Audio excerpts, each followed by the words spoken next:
real quick. There we go. Alrighty, starting over. Take two. Discord Boogaloo. Uh, thank you for your interest in taking one of our amazing courses for Winnie Hollow University. I will be your instructor, Professor Daybreaker, and I'm super excited to teach all of you about the amazing and fun things you can make and bring to life with Blender. All of my classes will be recorded and then posted in the channel for my classroom here in the Woo Discord for your convenience. Um, in case maybe you missed a class or forgot something I had previously explained.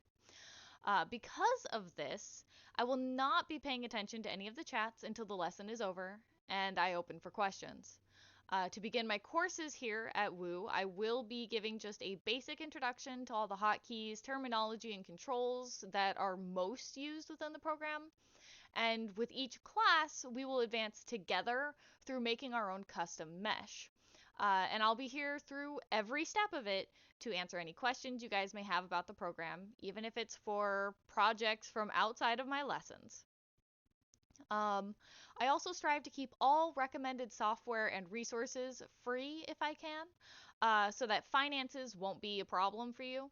However, if in the future we get into anything requiring a purchase, such as rigging with Avastar, which, if you are in World, there is an Avastar link on the social network board if you wanted to check it out. There will be a warning before using that in the lesson. It will be put out in notices. But that's also far in the future. So let's learn the basics first, yeah? Um, Speaking of basics, Blender versions. I am aware that many of you have been wondering why I'm teaching 2.79b and not the newest versions, and also wondering if you'll be able to take this class while using the newer versions of Blender. Uh, so first off, I'm using 2.79 because when Blender updated to 2.8 and higher, they drastically changed the UI. And it's been done in a way where specific plugins I use, like the before mentioned Avastar, in order to create for Secondlife, just are not stable in the newer versions. They've also changed up a lot of the hotkeys in a way that I feel slows your workflow. It's harder to create things in the newer versions, at least in my opinion. I want to teach you guys the most currently stable version that I can. Um, as for trying to follow along with my lessons with a newer version, yes, you can. You are more than welcome to try to follow along with a newer version. Use what you are most comfortable with, always.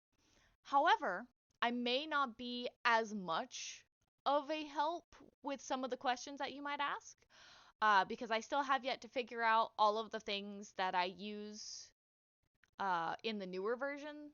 Like, I can't find some of what I usually use in there. So if you're choosing to use a newer version of Blender, I do suggest paying very close attention to the terminology that I'm using through these lessons, so that you can more easily Google the hotkeys for each of these in the newer versions. Um, at the end of every lesson, I will be opening up for Q&A and assigning homework for the classes. And this homework is also for those who are watching these lessons from YouTube instead of live. For such projects with my class, there is no deadline. You can turn them in at any time for the same grade. And since all courses are recorded, you can go at your own pace. We all learn differently, and the last thing I want to do is stress out my students with with strict deadlines. However, turning in your homework at the start of a class is preferred, so we can show everyone how far you've come. This class will not be graded with the typical A, B, C, D, F grading system, but instead with badges to show your progress in lessons that you've completed. These badges will be able to be worn on your Nutbusters Magic Pony Sunny Satchel, so that you can show everyone how far you've progressed and how much you've learned at the university. You can actually get the satchel now if you do not already have it, or have your own school supplies. On my left here in World, there are two vendors uh, next to me that will also help contribute to the Woo. Well, it will also help contribute to Woo when purchased from. There are vendors like this on Ruby, Mineral Ridge, many of the other sims around the community. So if you can't get onto Woo right now, you can still get it other places. But wearing your badge is also optional. After completing the course, you will get the Blender Ascender wings, which you can see on the stand next to me, the golden stand, which can be worn and used on your Magic Pony. They come in gold, but can be modded to look different. You rank up by turning in homework and completing class tasks. Ranks are in the following order: bronze, silver, gold, topaz, ruby, sapphire, aquamarine, diamond, emerald, and then last is amethyst, where you will gain your wings.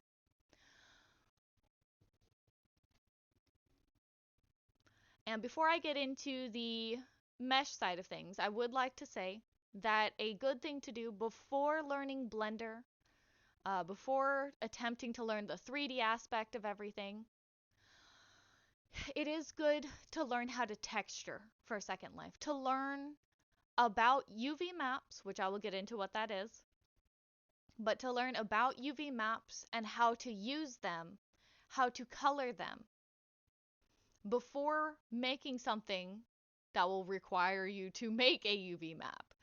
It's good to know what it is you're making before making it and what it is you're making for. It's good to understand seams when cutting a model and how you can cover those using texturing. Also, at the end of the day, a UV model or a mesh model is just a blob without texture. You know what I mean? Um, so it is very good to learn texturing if you don't already know it before starting to take this course. And without further ado, I'm going to pop open Blender and begin the screen share portion of this so that we can get into some of the terminology that I would like to teach you guys today. So let me look at this here. Sorry, I have a couple of notes that I'm looking at just so I can make sure that I go over everything with you guys and I don't miss anything important that you may need to know. So pop open Blender. This is what the file will look like when you initially pop open Blender. Now there are a few things to go over. One of them is UVs. What is that? Well, when you have a model, you'll notice there are vertices on here, and there is a way to tell your model how to open up so you know what you're coloring. That two-dimensional layout is your UV map, and it will help you with texturing anything that you're working on. All mesh has some form of UV map. Even this completely unmodified cube has a UV map. If I pop open up in the top right here, you can see that I grabbed the little corner at the top and pulled it, and that'll let me pop open another window. And if I go down to the bottom left corner in that window, I can change what type of window it is. If I go to UV Image Editor, I can see my 2D layout. Now, of course, you're seeing nothing here. So I will tap A until I have all of this selected. And looks like it's not showing up. However, the default location for any UV is always down in this very bottom left corner here. That is where all UVs are. It doesn't seem to be showing up right now, but that is where they always default to. Weird, I know, but it's a thing.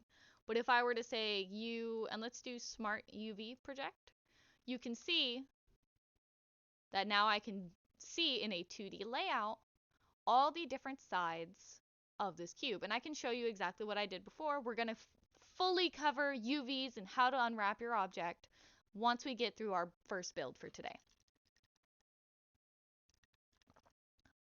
The next thing is vertices. Dots. Literally dots. That's what it is. It's these little bitty dots. That's a vertex. Edges are the line here that you can see highlighted in orange. That is an edge. This is an edge. And then a face is that full square highlighted in orange. This is good to know because sometimes you'll have to modify the different things. Topology is the next one. So topology is basically the somewhat difficult to explain. It is the what's called the wireframe of your item. Topology refers to how many vertices you will have, how many edges are in it, how many faces are in it. So when someone's talking about your topology, they're talking about what it looks like this, without all the faces, what the edges and vertices look like, how many you have, and how clean it may be. Next thing to go over is quads. So quads are basically a face that have specifically 4 edges and 4 vertices. And I'll be putting all of this into a notes thing for you. I'm going to be writing all of this out with their definitions, and I will be throwing them into my classroom so that you can refer back to what all of these are whenever you need to. Next thing is tries. So a trie is when you have a face that is only 3 sides. Kind of self-explanatory, right? Then there's something called an n-gon. Now, n-gons are quite the range of things. And I know I'm doing some crazy stuff right now. Don't worry about it. I will explain all of this to you. So what an n-gon is it is a face with more than 4 edges. So 5 or more edges or vertices. So this is an example of an n-gon here. And those are typically something you want to avoid in your topology because they can cause a lot of issues when it comes to rigging or UV mapping. They just cause things to act a little funny. Next thing I want to go over is DAE files or DAE files. Hey, it's my name. What a DAE file is when you go File and Export. So you'll see here Collada default DAE. What that is how you're going to export your model itself to Secondlife. That is the only file type for mesh that Secondlife will accept. Next thing is origin. So let me go back into this mode. You see this little orange dot in the center of my cube? That is your origin. If I were, well, it's not so much of a cube anymore, but if I were to move around my cube in the current mode that I'm in, you can see the dot will move with it. First off, that's bad. Never do that. Second, when I tab into this mode, which I will explain the different modes to you as well, and I move it around, my origin stays in place. Now, you always want your origin to stay at 0, 0, 0. So if I were to move this over and do what's called adding a mirror modifier,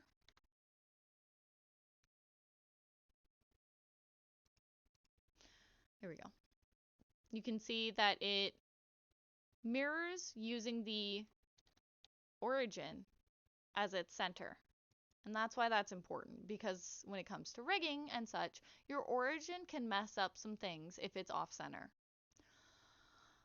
Next thing is cursor. So I don't know if you've noticed this. I mean, we all know, my mouse is my cursor, but there's also another thing called a cursor in Blender, which is this little plus with this red and white circle here. And as I left click around, I can move it. Your cursor is important because there's some cases where you can control how something will move by rotating it around your cursor. I don't know why they felt the need to add it into Blender, but I have found it useful in some cases. I will sometimes use it to mark where something is from a view if I need to line it up with something else. So it has its uses. Um, Next thing is, so big words now. Orthographic and perspective views.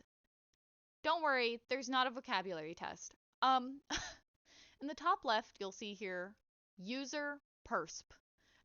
And what that means is user perspective. And if I were to press 5 on my number pad, it changes my perspective into what's called orthographic view. Now, this is the view that I normally like to work in. Everyone has different preferences.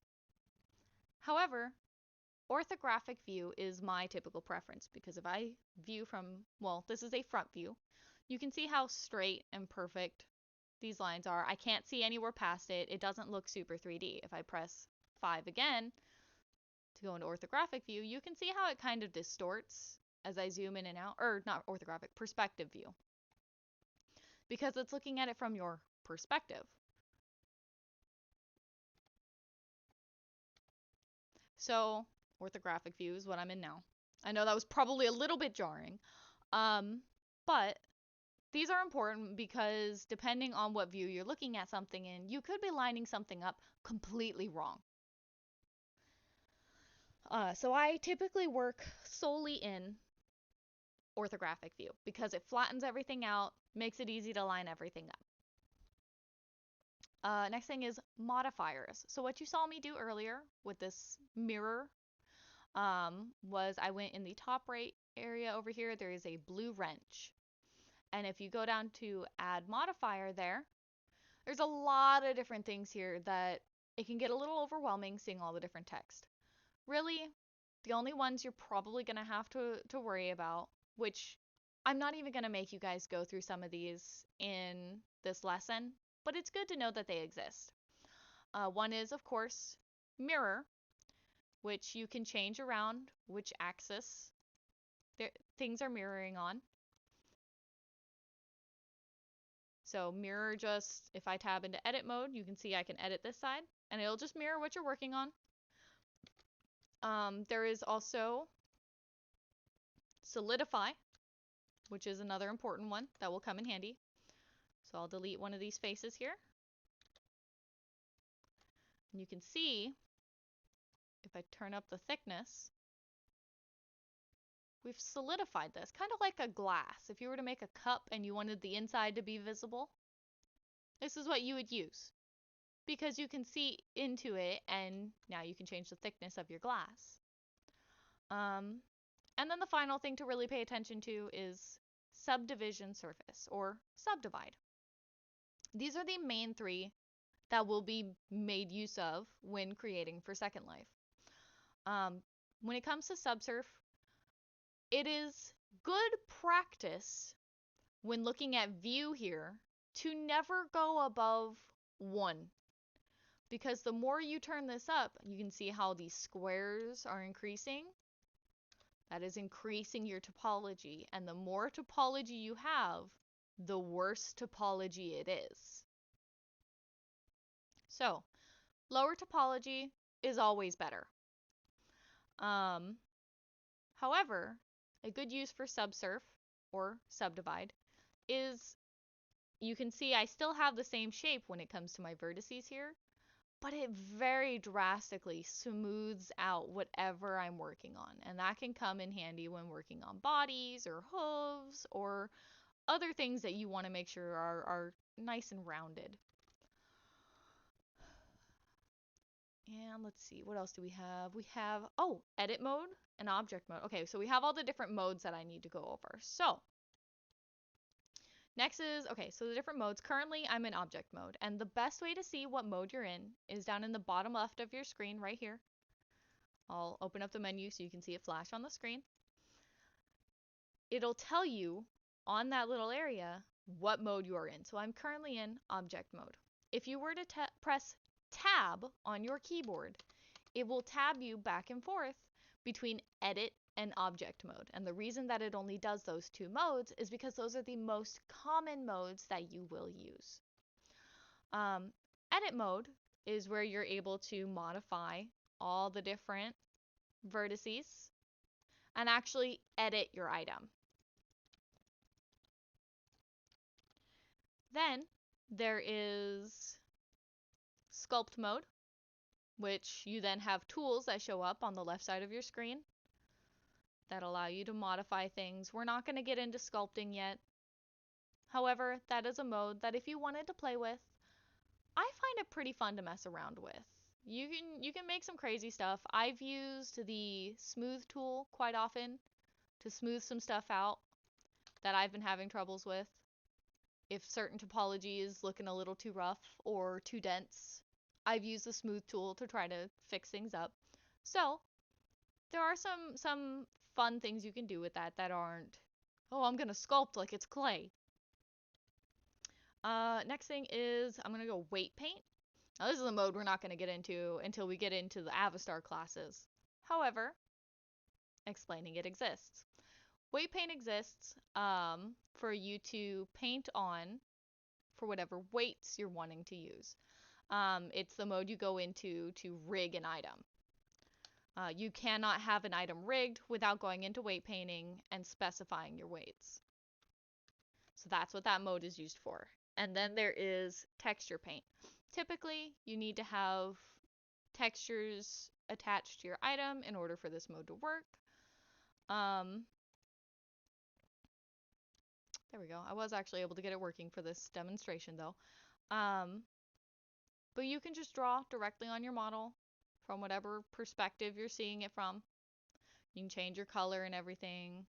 And this is sometimes useful for when you're making a mod for something, or you need a very specific kind of marking type over a difficult to texture space, and you can go in and draw out that marking in Blender and export that texture for use in whatever art program you're using.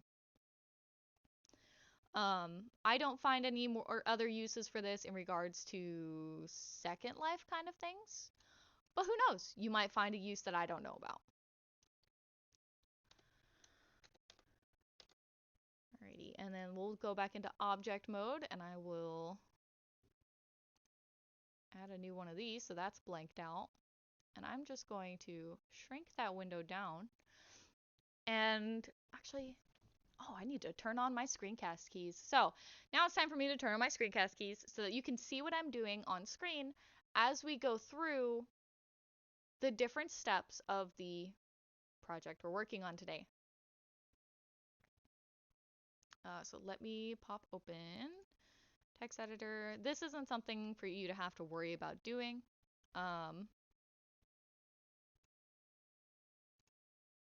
This is just a me thing so that you can see what's going on my screen.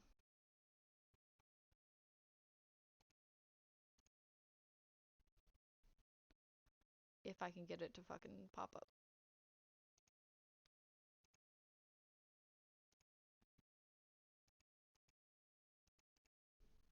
There it goes. Run script.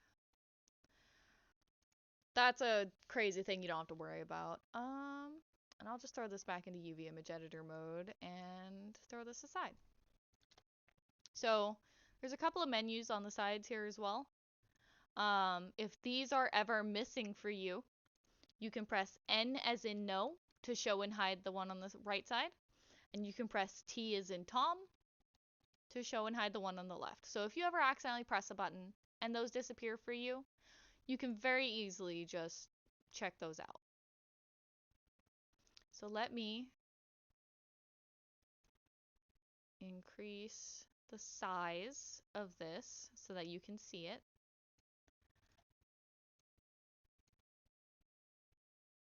You can now see every button that I'm pressing and everything that I've done previously. Well, kind of previously. All right, so I'm going to be going over a couple of visual controls so that when we get into this, you can understand how I'm flipping my camera around the way that I am. So, because these controls are important. So let's, actually, I don't think I can do new file. So let's do this.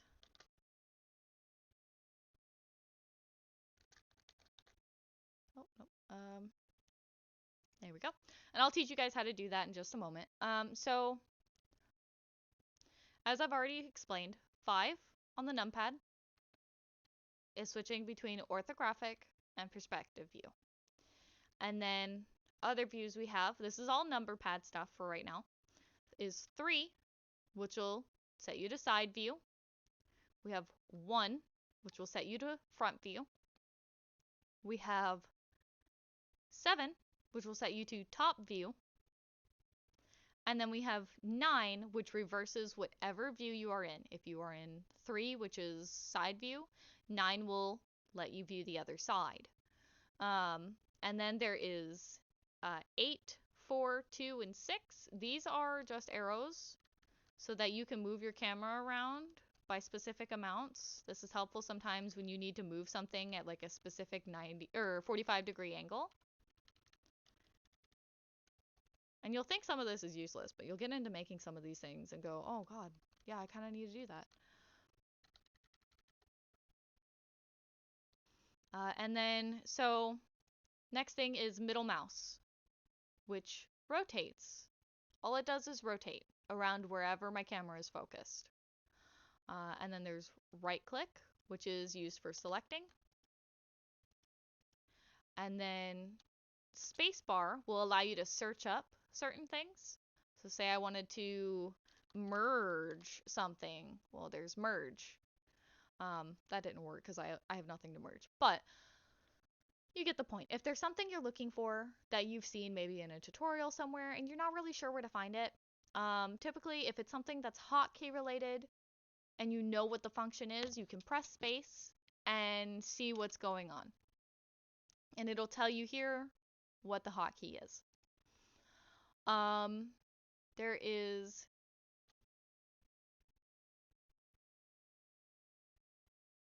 oh, that's right. Okay, I was looking at my note. I'm like, what is shift to add? That's right. If you have, so say I have multiple things in my scene. I'm going to select these, right? And say I want to make sure I have multiple selected like I'm doing here. If I right click and then shift right click on something else, this works on vertices as well when you're in edit mode. Shift right click will add to your selection. And then there is shift plus middle mouse, which is kind of moving your camera so you can scroll to zoom. Rotate, move, rotate, move. And this is just good for being able to look around your model and be able to access those vertices that you need to get to. So let's start with something that I did before that I can show you guys how to do. We're going to delete all the mesh in our scene. In fact, I'm going to go up to here, which this is a sun and this is a camera, which we don't need. And I'm going to delete those as well. And I'm going to do Shift S. And what that's going to do is it's going to bring up options for my cursor. I'm going to put my cursor to center. The reason I am doing this is because whenever I go down in the bottom left to add, and I look to put in a new mesh, which here is my list of mesh that I can put in to work off of, it will spawn the origin wherever my cursor currently is. I'm going to spawn a cube. Getting our cube back. Good job. With what we're working on today, cube is what we need. So, one thing to note whenever you spawn something like that is in the bottom left here, there are different options. Now, you don't need to fuck with too many of these. However, you can see if I mess with radius, it changes the size. There's some such as, let's go with UV sphere. You can see all the different faces on this, all the hard edges. I can change segments pretty drastically in both directions. And this can be useful to ensure that whenever you need a sphere for something, it's nice low topology and you don't have to worry about dealing with something that looks like this to try to make, I don't know, an eyeball or something. You can worry about something a little more maintainable, and if you need to add more topology later, you can just add the subdivide modifier that I showed you before. So let's remove this sphere because we don't need this. We're starting with a cube today. So I'm going to start by putting a list of controls for what we're going to be using today into my classroom chat.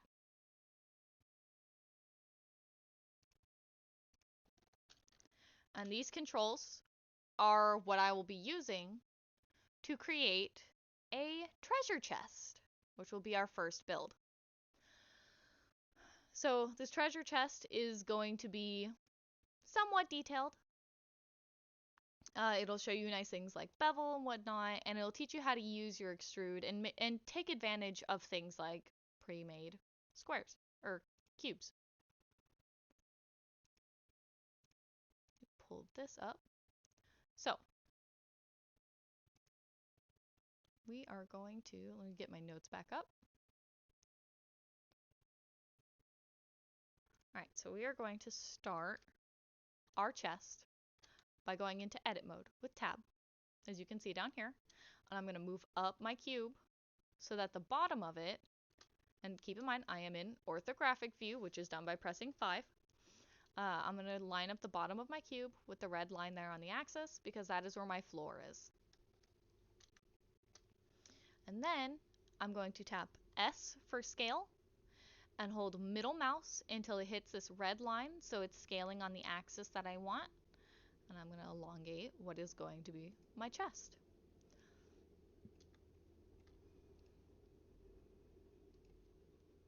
And then, now that we've got that lengthened, so there's a few ways you can go about shaping this. You can have it a crazy shape, you can thin out the bottom, or you can spread out the top however you want. I'm going to, from each view, front and side, look at the chest and see how far I want this to come out. And then I'm going to use Control R to add what's called a loop cut right here, which all it is another row of edges. And I'm going to put it down here and shrink it. And that's already going to add some nice dynamic to parts of our chest.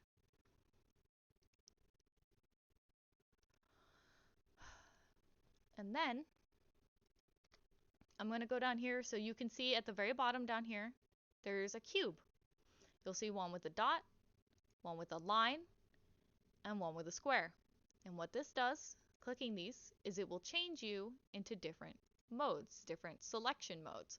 I'm going to click face select, which is the one that is the square. And I'm going to view from a side view, extrude with E upwards, and we're going to make our curved lid. So I'm going to go into edge select. I'm going to select this edge, shift select this edge, view from a side view again, and do Control B, which is bevel. Now, that doesn't look pretty, but if I scroll up, it will change how many edges are a part of this bevel and kind of round out my model a bit better. I'm going to set it to about here and then lift it up a bit. Now the top of my chest is rounded. Then, so I'm going to cut off the top of my chest. So the way I just selected all of that is hold Alt and right click. And it's called loop select, as you can see down here. And what that does is it selects a line of edges. For as far as it can calculate is the same line. And then I'm going to press V which will split the model, and I'm going to right click.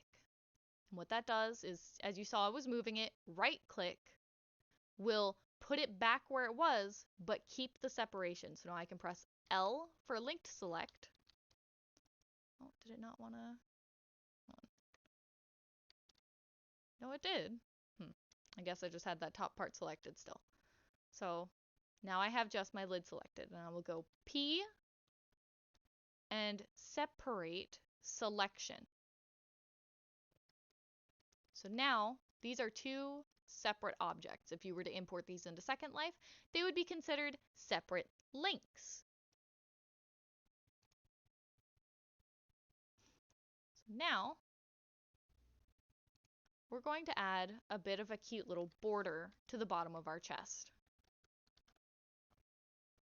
I'm going to start by loop cutting in the center and right clicking to keep it there.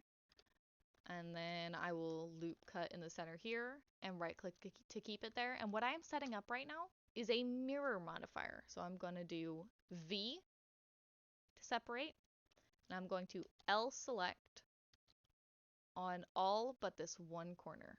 And I'm going to rotate my camera around this a little bit so you can kind of get a better idea of what I'm doing. If I go to 7,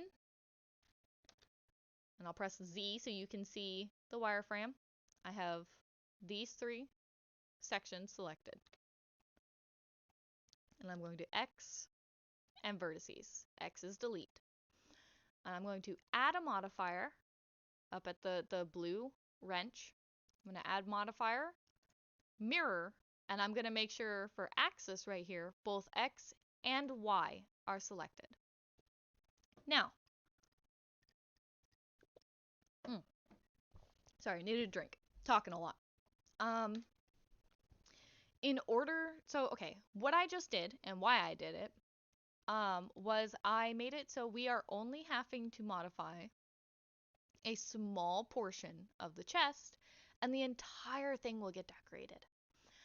Now, the reason I did this is because at the beginning here, all of this is going to look the same, and it will help keep that uniform look throughout the item. So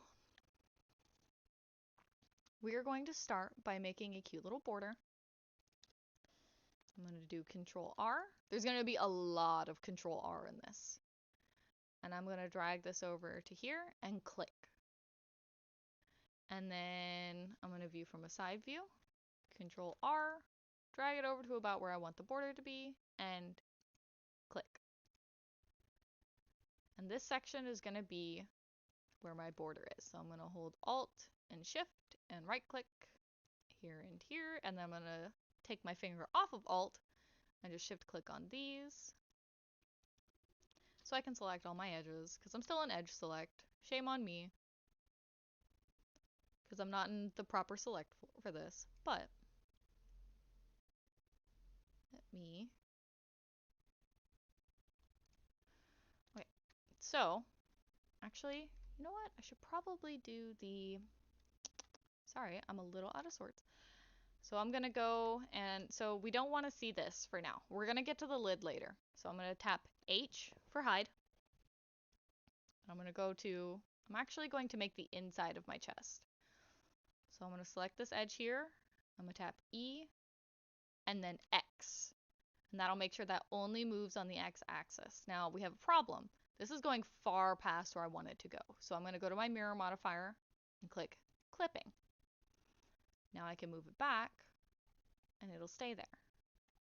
I'm going to do Control R and add an edge here so that I can fix the topology in this area.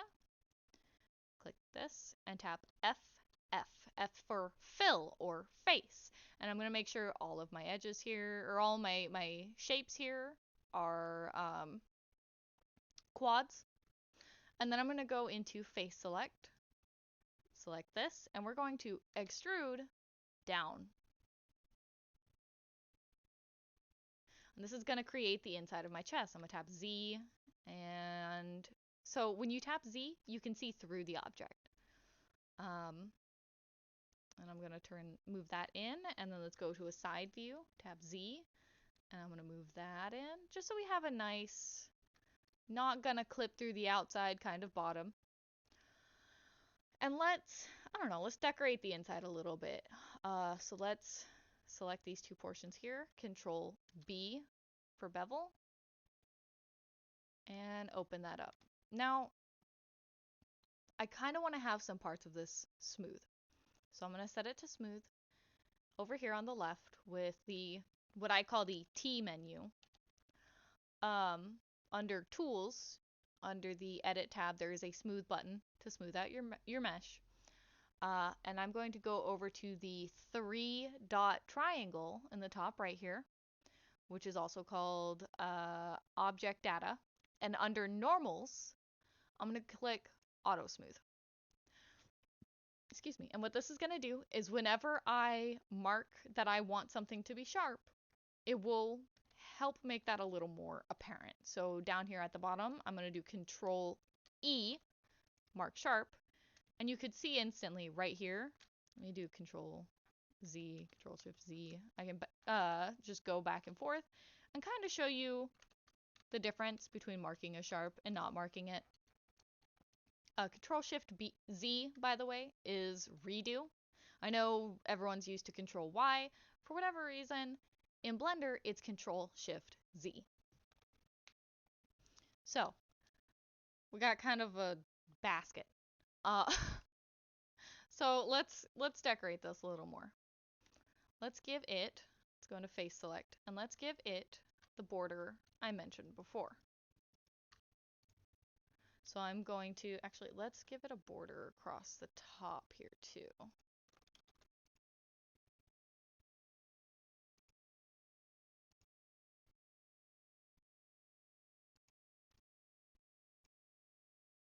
Give me a sec. Okay. All right, so I'm going to give it a border that goes across the top. Check out these two, and oh, nope. Nope, okay, so I'm just going to manually select those. And we're going to go Shift D for duplicate. Shift duplicate. And I'm going to right click to keep it where it is. Press P and go Selection. And I've just detached our border. Reason why is because I need to isolate it so I can modify it. So we're going to select all, tap E to extrude. And that's going to bring out our border. So I don't like how far out to the side it is. So I'm going to bring that in just a little. Let's check it from the side view. Bring that in.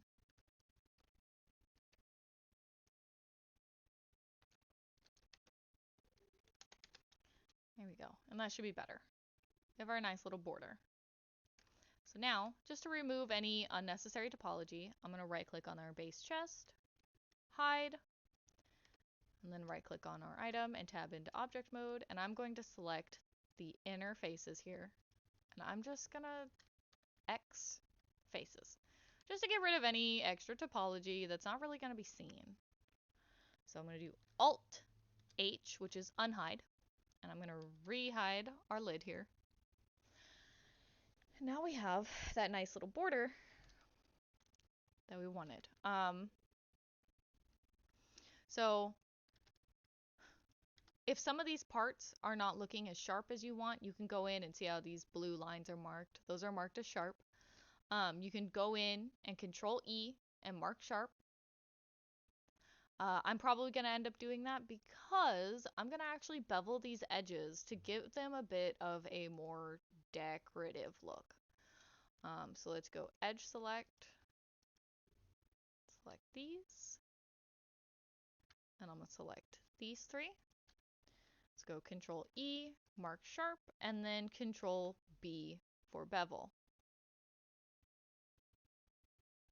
And then there's some parts here that I'd like to see be a bit sharper, so I'm going to select them here.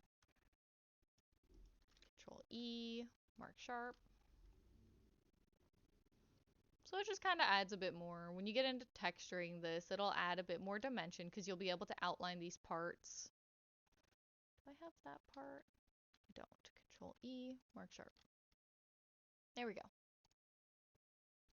And if you wanted, you could go into like the corners, Control Bevel, give that kind of a neat little dynamic in the corners there. I'm not going to do that, but you can.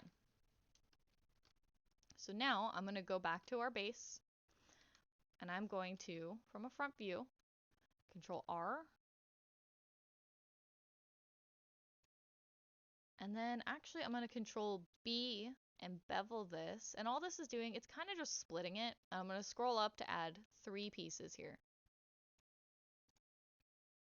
And then, because I want to add some decorative bit in the center here, let's E to extrude. I don't want to go out past the border I already have. And then I'm going to take these and let's see if Alt S does what I want. Sure does. And then I can Control B to bevel this further and kind of round out that edge. So I've got a neat little decorative border there now.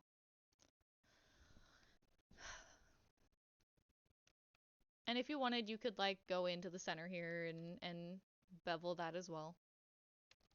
It's up to you how you want to decorate that, or whatever you happen to put on your chest. I'm gonna bevel, I think a bevel would look nice down here.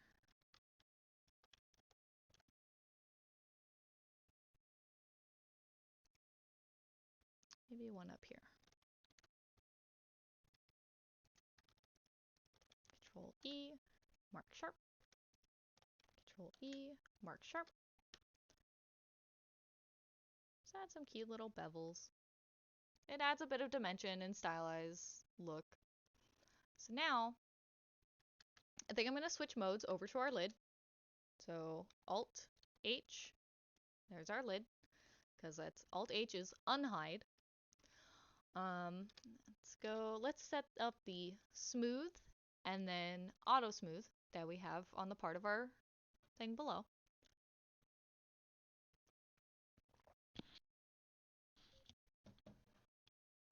Sorry, trying to make sure that my mouth doesn't dry out. So I'm gonna do Control R, and actually, let's keep that in the center. V, let's get used to using our mirror modifier, because that's something we gotta get used to using. Let's go back over to modifiers, add a mirror, Control R, and then let's add a border up here as well. I'm gonna make it about that thick. So let's go ahead and use face select. Select it like this. Actually, let's do what we did before. Before the border, we're gonna fill in our underneath. So let's get our edge. So here and here, F. And that should, yep, okay. So I selected those 2 parts, pressed F. Now I'm going to select this, press F, and remember, F is face or fill. So now I'm going to go to face select, select this, and let's view from a side view and extrude. It's going to extrude upwards. Let's go to about here, and then shrink in. Remember, size or scale, which is S, middle mouse to set it to the angle you want it at, or axis you want it at. And then I'm gonna go on ahead and let's go edge select, select these 2, and I want to bevel this so that the inside of our chest is round too. Actually, I think I'm gonna undo this shrink that I did, and I want to see what this looks like if I were to just bevel it like this. Control bevel. Oh, you know what? I just realized I skipped a step. So let's go X vertices. So we're back here. And I'm going to go back to this and F. I realized it's a good idea to extrude this part inwards first. Actually, let's select this too. Extrude inwards. And now I've got this face that I don't want, so I'm going to go X faces. I'm going to grab these two and make sure I turn on my clipping in my mirror, and I'm going to scoot them over. And I don't think I want this face either, so let's go X faces. And I'm going to get my vertex select. Ooh. Let's go here. What does bevel do? Nope. So I'm going to remove this face. And I'm gonna, actually no, I can E to extrude. See, experimenting is a thing. And let's view from a side view and move it down. And I'm going to remove this face as well, because what I'm trying to do is line up this topology here so that later when I make more loop cuts, it's not gonna act funny. Then I'll go with vertex select, and I'm going to select this, shift and select that one, alt M at center. This one, shift this one, alt merge at center. Now I have fixed up that topology. You can see how it lines up. Now I obviously have an n-gon here. And in this case, I think it's okay. If you really wanted to be anal, you could go in and mess with this and set it all to be cubes. But in this case, I think the n-gon is okay to keep, at least for now. So let's go 7 and then 9 so I can view underneath. Then I'm going to take this here, view from a side view, and we're going to try the inside of our chest again. I'm going to select these side edges, view from a side view again, control bevel, and scroll so that it increases. And I'm going to go like this, and I'm going to scoot it up so that we don't have things overlapping. I'm actually going to line it up with this line because I think that's going to look kind of nice. I think that looks pretty good. So now we want to do our border. So the border on this is going to be a little more complicated with how it's rounded. But I'm going to, let's go ahead and connect these two vertices here. And I'm going to do that by pressing K, which is what I call the cut tool. We're going to go from this vertex, clear across, to this vertex.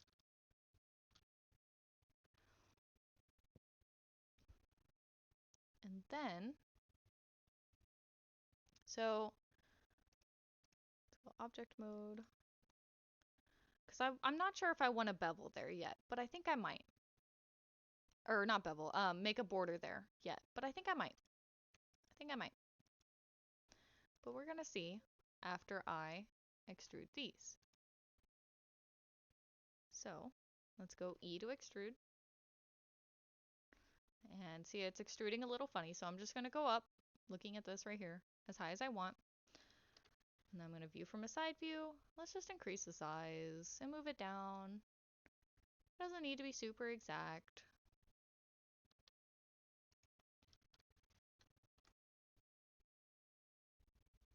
We have a border. Let's bevel it. Let's bevel that border. Always gotta bevel that border. Let's bevel this. And then let's go control, actually, let's go into edge select and deselect these edges here, because I don't want these to be sharp. That's gonna look funny. Oh, what is happening back here? Oh no, teacher messed up.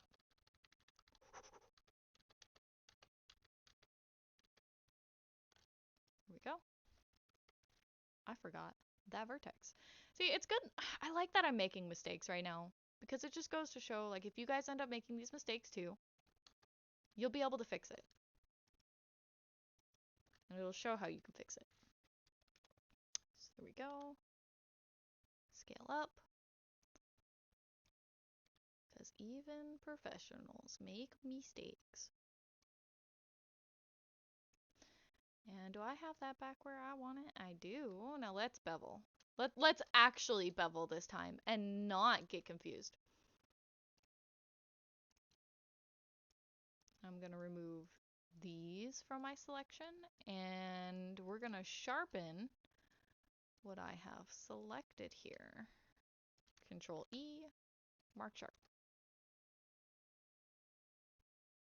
And then I think an indent right here would look nice. So we are going to select, oh, that's the wrong thing. We're going to select this. And I'm going to, I'm going to make this look a little nicer as far as like its size here. And then let's go inwards with this. Here we go. And then I'm going to edge select. Let's grab this here. Control E. Actually, let's Control B, bevel. Actually, you know what? I think I want to Control E first because mark sharp and then Control B. Yeah, I like how that controls the bevel better. And I'm seeing a problem here with topology, right? So right here, we've got something overlapping a little funny. So let's fix that, yeah? So let's go to our face select. Let's select this funny little face and remove it. Then we're gonna go into vertex select. And I'm just gonna select these. I'm gonna make them into tries because whenever you export as a DAE, it turns everything into tries anyways. So they're not super scary. I'm gonna go here and do F. That didn't turn out how I wanted. So let's X face, here, F, and then here, F. There we go. That did what I wanted. So now I'm looking at these here, and I'm not liking how these are kind of off. Let's look at this. So I'm gonna do this 0. I'm pressing 0 on my keyboard to set it so it's as small as it can go. Let's view from a front view. Scale like this, 0, enter, and then I'll move this forwards. And that looks better. So, actually, I might, would a bevel look okay up here? I kind of want to scoot this in just a tad.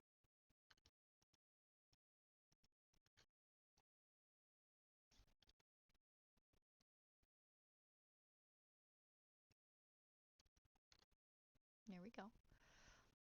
All right, and so let's decorate this lid a little better.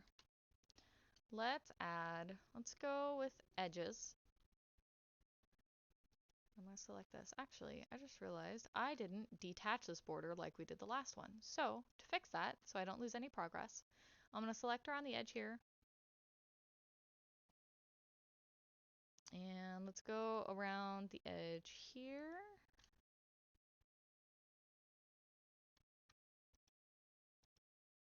Actually, let's go here.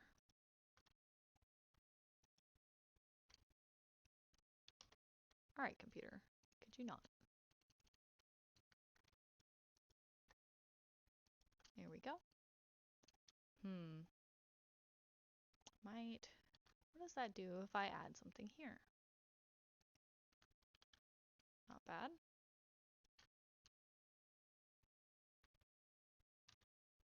And so what I'm doing here is I press C and then I'm holding middle mouse to deselect. I pressed Z for wireframe, C, and then middle mouse to deselect as I brush over this.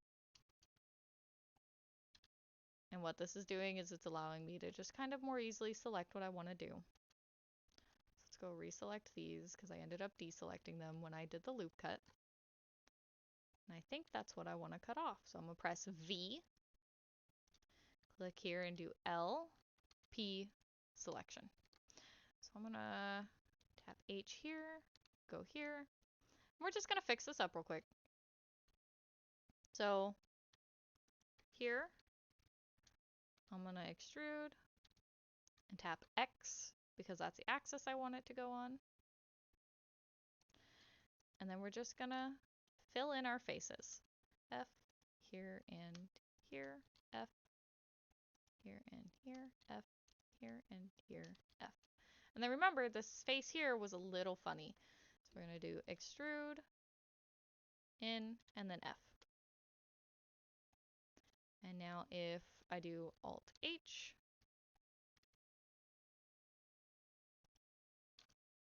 we're back at our nice looking chest.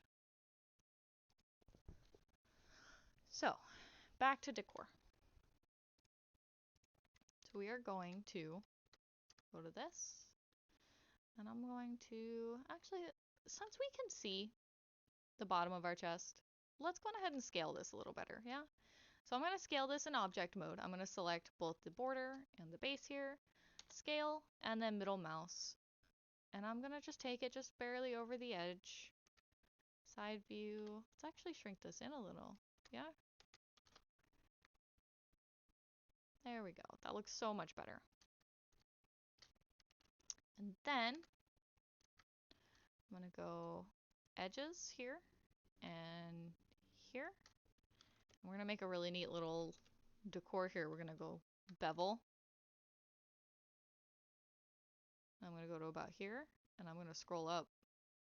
And it's going to like round this out kind of nice. It's okay if you want to go all the way to the edge that's right here, or if you want to like let your bevel kind of go like that. I kind of just want to let mine go here. I'm going to make sure my topology is not crazy. And then right here, I can see that that's selected. So that's going to make a repeat of a vertex there. So I'm going to select all, and I'm going to go remove doubles over here in the tools tab on my left, under mesh tools, all the way down to remove. There is remove doubles. And that's going to make it so this is one vertex here.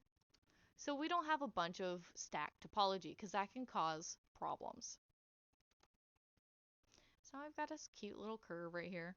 And let's go ahead, let's add something across the top here. So I'm going to,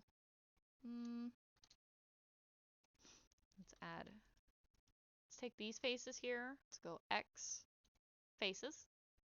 And then I'm going to go edge select. I'm going to take these edges here.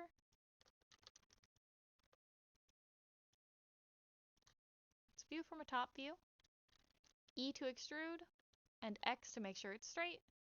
And since we have our clipping turned on, it's going to stay in the center here. I've got a neat little top. And we can even go in if we wanted to, and I don't know, we can bevel this. I'm probably not going to, but it's an option. Wonder what beveling here looks like.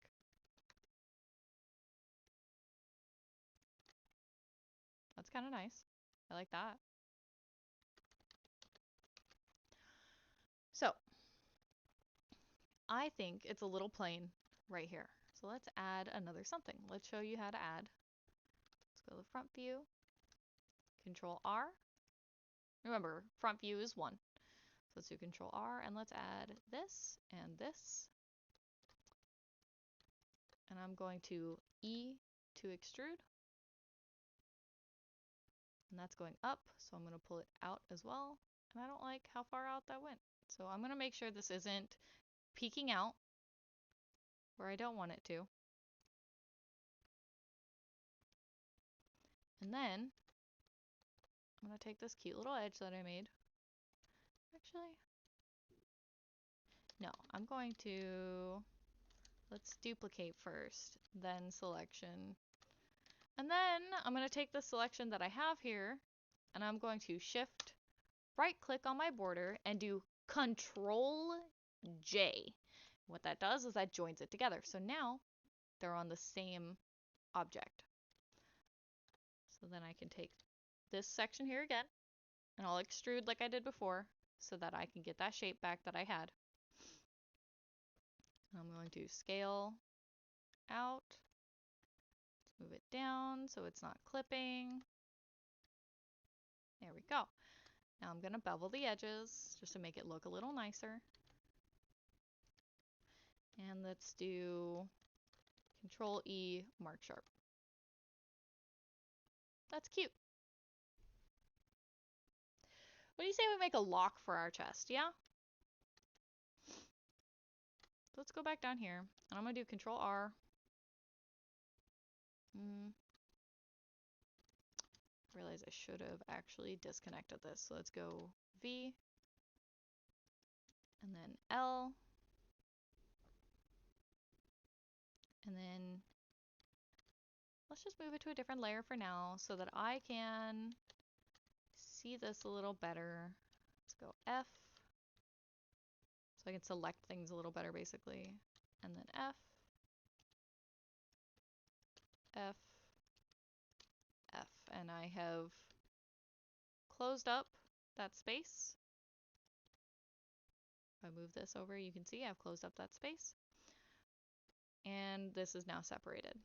And I can just, if I want to, I can just join that back on there.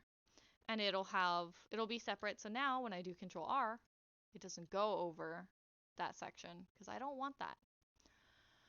What I do want, however, is for this to come out to about here. And then let's Control R to about here. And we are going to turn this basically into a cube. So I'm going to duplicate, I'm going to extrude, I'm going to go L, P, selection.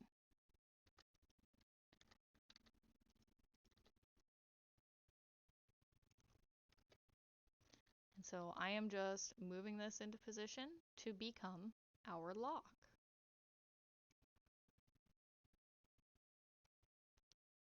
There we go. And I don't know, let's angle that. Make it look kind of neat. Then let's do Control R. Angle this back out. Just give it some kind of dimension.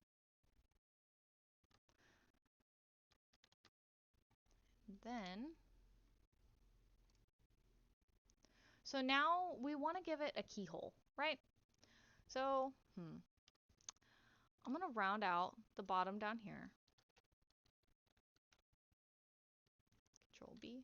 Nope. Control B. There we go. Let's round out this bottom down here.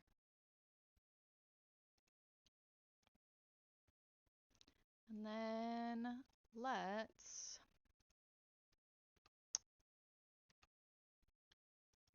see. I'm going to select this face here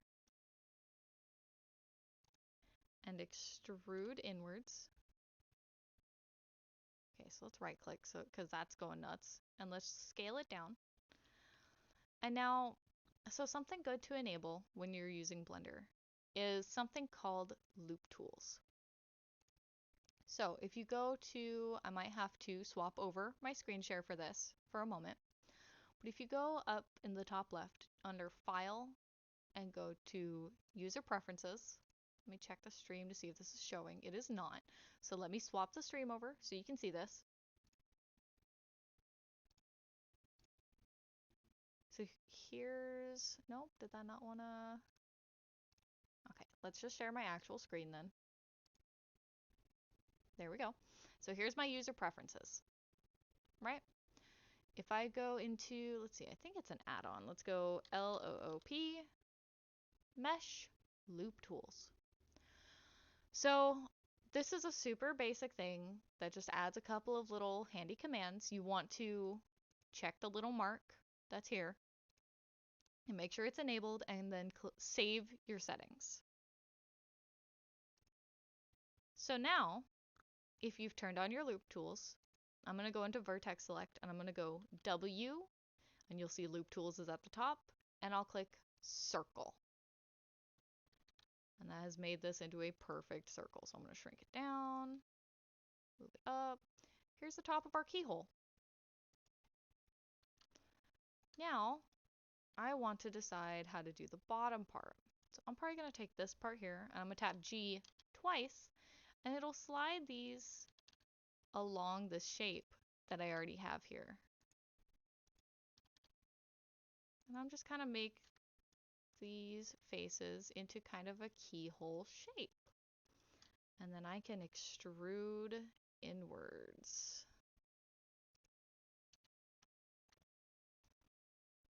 We've got a keyhole.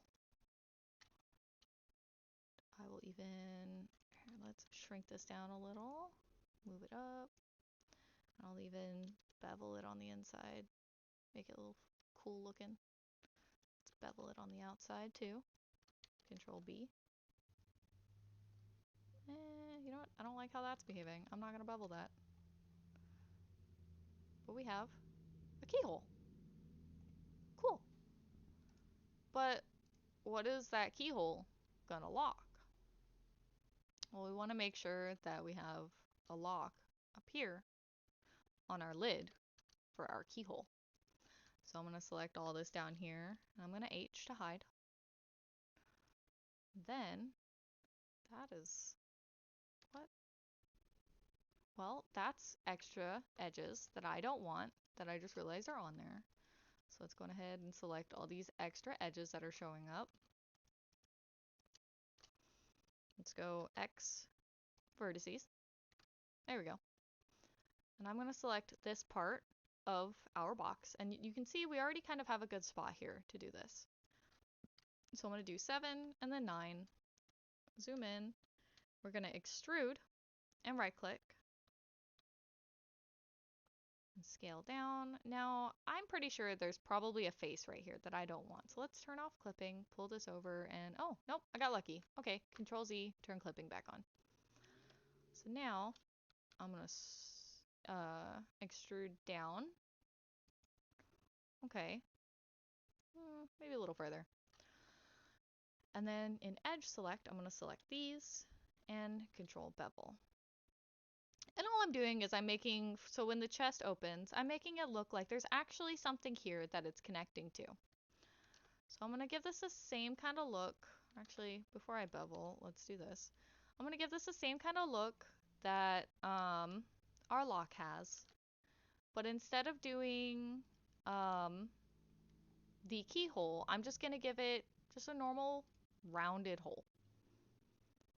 And let's go face, E, scale down, W, loop tools, circle.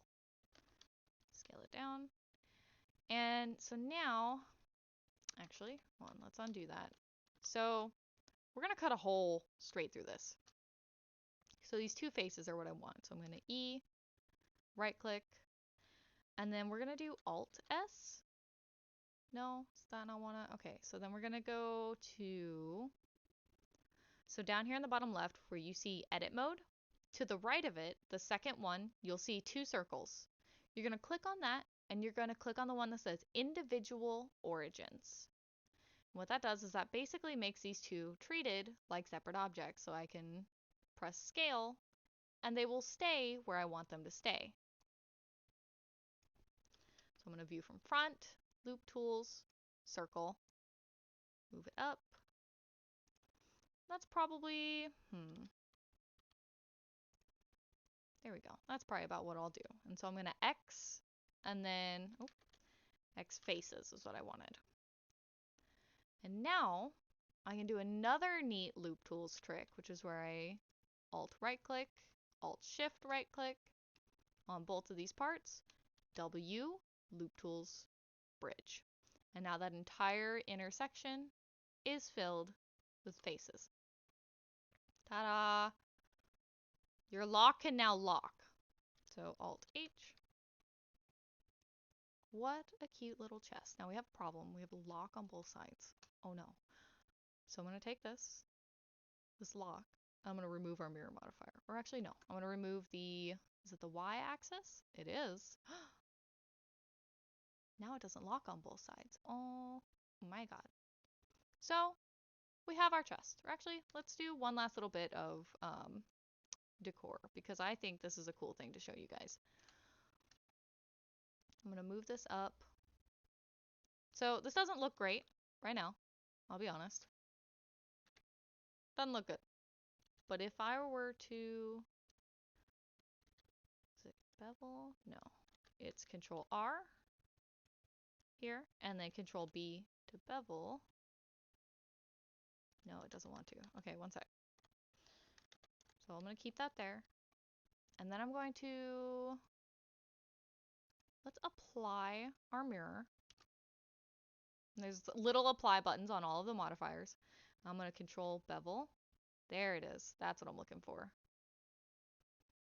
It makes this nice little arch. And I'm just gonna, I want to make sure that there's a line of vertices here for when I UV map this.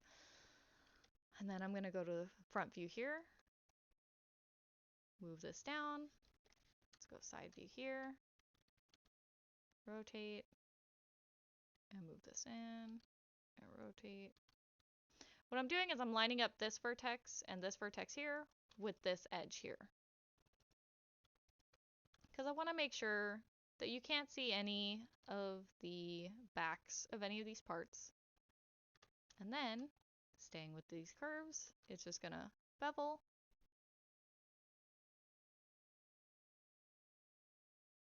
And give us another cool looking line. So on the back, I don't have it. So I'm going to go to this, move it down, move it in, and bevel. Remember, I'm just scrolling in order to add these extra faces. And you can have your bevel like this if you really wanted. I just think it looks nice. Smooth like that. So we've added some neat dynamics to this. Let's add, so we've got this here. I'm actually going to add this throughout the build here. So let's go edge select here and here. Nope. There we go. Control bevel. Can't forget to scroll up so that it's smooth. Let's make this one rather large. Let's do that. That looks nice. That looks very neat. So let's add it over here.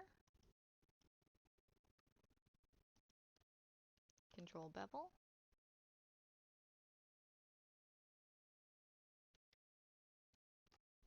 And because I have the mirror modifier on, it's done the same bevel on all of these parts. Let's do a bevel on this part, because I feel like this missing a bevel. Did I mention bevel is your best friend when making a treasure chest? I don't think I mentioned that yet. Alright, so we'll remove doubles because I noticed that went to the edge, and I'm going to go to this, select all, by just tapping A, by the way. And then, oh. Okay, well, here we go, remove doubles. Tapping A closed my tabs. Good job. Alright, and I do believe that this is ready for UV mapping. So, we're going to pop back open this little window here that I showed before, which all you're doing is you're grabbing the little tab in the top. And so you can close it the same way. You're just grabbing that little lined tab up in the top right. So then, we've got to decide if we want to separate these by material. So obviously, we want the top of our chest here to be a separate link, which is great because then we can potentially get it scripted so the top can do other things. So we're gonna go in the top right here over where all your modifiers and everything are. There is a red sphere. It is called material. You're gonna click on that. You're gonna add new. And see, it's already changed the color on this one. And under the diffuse portion, just so I can tell what material this is, I'm going to change its color to that. And so I'll go down here because I want this to match that color. And in the same tab here, I'm going to go to this red dot and see here's my material. So I'm going to set everything that I want to have that material to that. Now here we've got a problem. The wood of my thing here is now gold. So let's tap L on this. And right here, we'll add another material, new, diffuse, and I'm going to make this one brown because it's going to represent my wood. And the reason I'm doing this is not because it's texturing or anything. What this is doing is this is helping me see, okay, these things are what I want to have as certain colors. So it helps me understand where I want my UVs to go. It's just a way to keep you more organized. So I'm going to select all on this. And I'm going to do U unwrap. And let's see how that unwraps. So this UV actually does not look bad. We don't want it in the current locations it's in. However, the unwrap itself is not terrible. However, we've got some edges that are somewhat close. So I'm going to do Control R or Control Relax, or actually no, Control V is what it is. Control V, which is relax, and see how that behaves. I don't really like it, so I'm just going to leave it like this so that I can easily see all the different parts. And I'm going to grab this part of my UV here, and these are all the same controls. You can see them over here. And I just want to put it here so I can make room for other parts around here, because preserving UV space is a must, because whenever you upload something, a texture to Second Life, it takes money. And you want to make sure you're preserving as much money as you can. But also, there is, every time you load in a new texture in Second Life, it will create, I guess, more lag, you could say. So the less textures you have to render, the less lag you're going to have. So the more texture space you can preserve, the better. So I'm going to join, let's check my modifiers, make sure they're the same. They're not. So let's apply the Y modifier here for mirror, and let's add mirror again so it's X. And so these two have the same modifiers, and I'm going to Control Join just so that I can see them. And let's do new so I have this background. Just so I can see these and be able to unwrap together. So I can select all and I can see all of my unwrap. I'm going to put the gold here. And so I'm just moving these around. I can easily see what all these are, which is good. And I can see that none of these are touching, none of these are overlapping, none of these are going outside of the border. And that's what you want. So let's go with this one. So I'm going to detach this for now. And let's unwrap and see what this looks like. Okay, not bad. But we can make this better. So I'm going to view from a front view, and I'm going to select this. And I'm going to select this. And I'm going to press V, and that's going to cut that.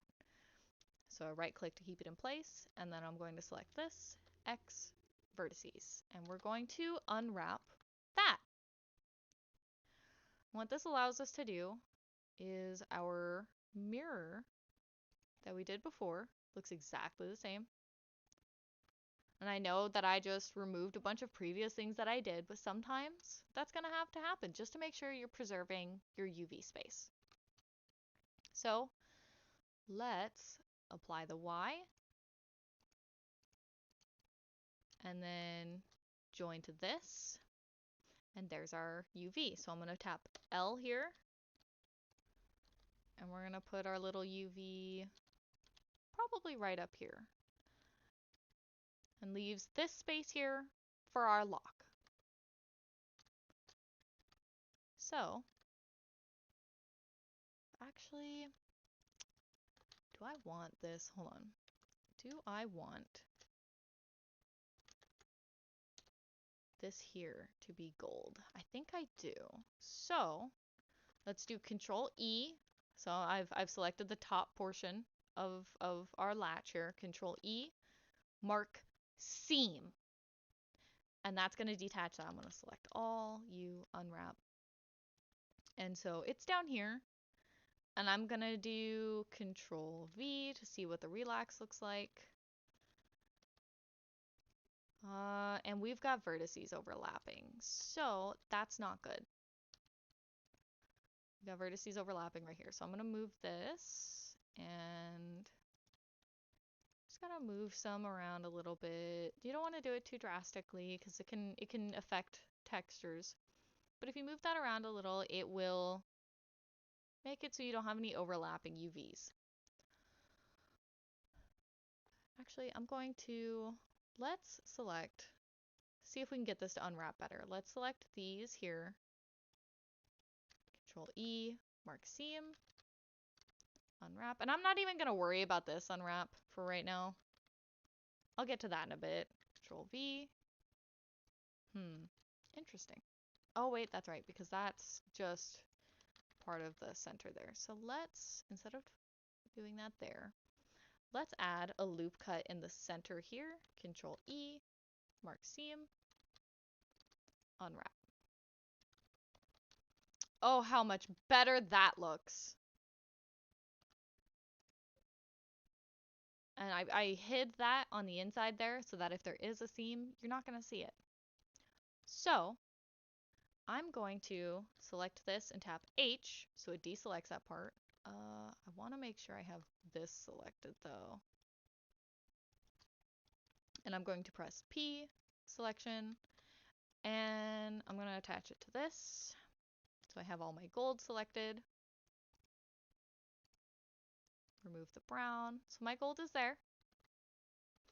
And I'm just, for the sake of getting the UV in the right place, gonna move this somewhere. I'm gonna put it here. So now I'm gonna select my latch.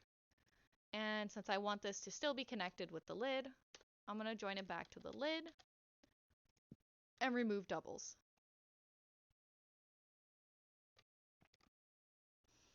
So UV mapping can be complicated. So let's Alt H and get our lock back in here. And I'm going to actually, so this unwraps better. Let's go into face select. Because I want to select these faces on the back here. There it is. And I'm going to move these inwards until I cannot see them. But I don't want them to be clipping too much. And I'm going to X faces. And what this will do is that'll open up that whole back portion. So my lock will unwrap smoother. And I don't like how the relax looks on that.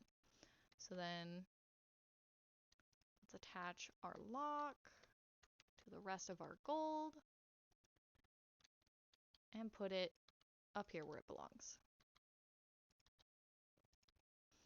And we have now efficiently preserved a lot of texture space. I'm going to put the wood, however, onto a different texture. You don't have to. You really don't have to. But I'm going to. And what I'm going to do for my wood is here and here. And so you can see in this view, front and side, I'm going to cut it. Tap L, L, L. And we're cutting it the same way we did before. X, faces, and then U, unwrap. And there's our wood. Reason we're doing this is because wood is complicated to texture by hand. So if you're wanting to texture this by hand and make a lot of nice wood plating, then it's nice to only have to do a little bit of it. And then it'll go through the whole chest. So we're going to add our mirror back again. Yep. And so we have this. And then let's do, can I do the same thing with this? I cannot. So instead, we're going to separate the inside from the outside. So I'm going to do Control I, which is invert selection, and hide, so that I only have this. And then I'm going to select all the parts that will separate the inside from the outside and do Control E, mark seam. Then I'm going to go to my materials over here. And I'm going to click the brown one and do select. And this is going to make sure that I'm not affecting my golden latch here. And I'm going to do U, unwrap. Much cleaner. So let's go on ahead. Let's move this to the side because we know for a fact that we don't want this to interfere with our other wood. Let's do Alt H. Now, let's export our UV maps. So I'm going to join the wood together. So here's my UV map. Let's actually shrink this down so it's a little further from the edges. I'm going to go UV down at the bottom here, export UV layout, desktop, don't mind the mess, chest, wood, UV. And then I'm going to go to my gold, and actually I'm going to have to detach my gold again. So actually, let's join these both together. Select all. Actually, deselect all. Select just the gold. So now I can just export that. UV. Export UV layout. Desktop. Well, I'm putting it in desktop. You can put it wherever you'd like. But I'm going to go chest, gold, UV. So now I'm going to tab. And I'm going to undo the join that I did so that everything is still like this. And I'm going to go and separate or re-separate all of my lid and bottom parts. And then I can actually, if my modifiers fit, so X and Y on this, only X on that, so let's apply Y to this. Remember before joining, you always want to check your modifiers to make sure they match. Otherwise, it's going to change how your item looks.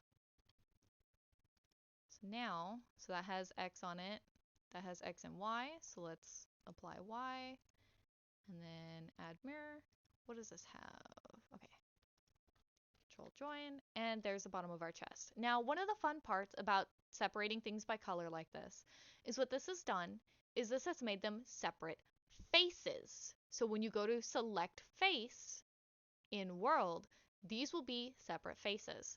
You can have a limit of 8 faces for each item, for each link. So let's go ahead and export this and get this in Secondlife so I can show you guys how to upload this for when you turn it in for your homework, because I want you guys to make chests. And I do not want to see chests that look like mine being turned in. I want you to get creative and make your own chest. So let's go File, Export, and then we're going to go Collada Default DAE. I'm going to put mine on the desktop. Let's go woo chest .dae. My cat is harassing me. And then, so let's pop open Secondlife. Let's go build, upload, mesh model. Let me make sure you guys are seeing my Secondlife. You are. So I'm going to go to where I exported this. Let's type in woo. Woo. Search. Woo chest. And so what I find to be the best way to upload something that is supposed to sit out somewhere is so you can see under level of detail, there's a bunch of different settings here. And oh my God, are these numbers intimidating. But it's actually not so bad. So here under medium, you want to change generate to use LOD above. You're going to change low to half of what this number is. So that's 1818. So what is that? 9. Is it 919 or 909? 919? 909. I do math good, Blender. 909. Don't be afraid to use a calculator. So then let's go to physics. And what this is it's basically, think of it like a hitbox. Oh, I forgot to, hold on. I forgot to export this a certain way. Let me instruct you how to do this the right way and not the dumb way. File, export, DAE. Okay, so down here, apply modifiers and selection only. That is what I forgot. So I wanted to do apply modifiers and selection only, because apply modifiers makes sure that those mirror modifiers that I put on there are gonna just apply before export. And then WHUTUBE.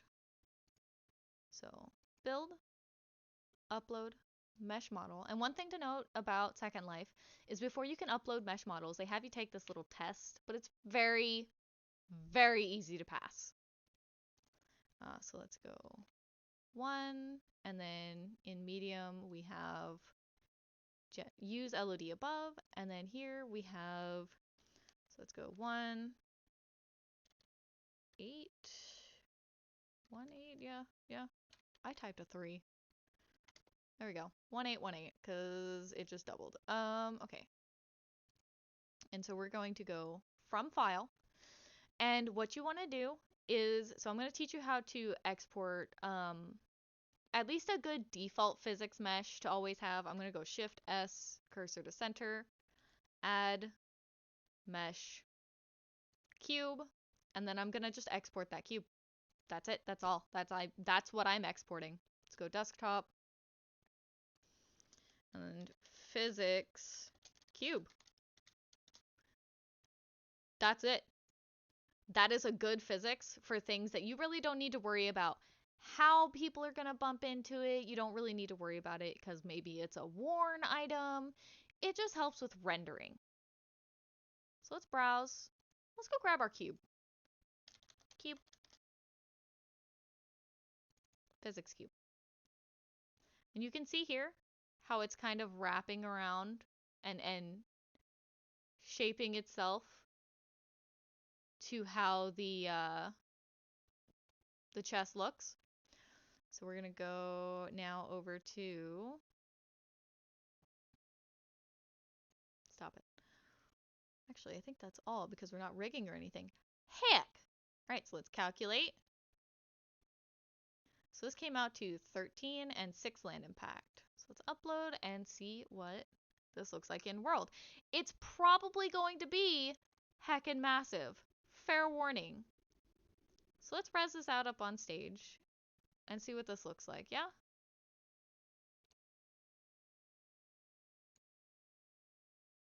Okay, not as big as I thought. But it's tinted because of the materials we had in world. There's my chest.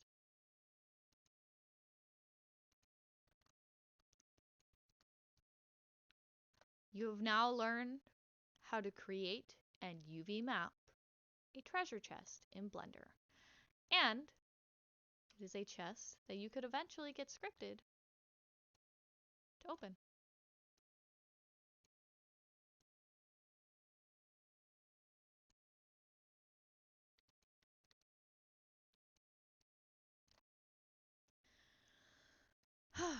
Okay, now that the chest is done. Wow, 2 hours was a good estimate for this. So, now that the chest is done, it's your job to take your UV maps and import them into whatever art program you'd like to use. Whether that be, well, I recommend GIMP or Krita because they are free. But there's also some older versions of Photoshop that are free that you can use, and they are honestly really intuitive. They like Krita is incredible for tablet users. So your job now. I'm going to have another session next week. Your job now is to, preferably by next session, but I want you to work at your own pace. Enjoy it. Don't stress yourself out with this. Enjoy it. I want you to think about what you've learned today or rewatch the video that will be going up of this and make your own chest. I do not want to see an exact chest of what I have here. I want to see your creativity. And then, once you turn in your chest, you will be on your way to earning your Blender Ascender wings. And that completes today's lesson, guys. Thanks for listening to me smack my lips and talk like a dummy all day.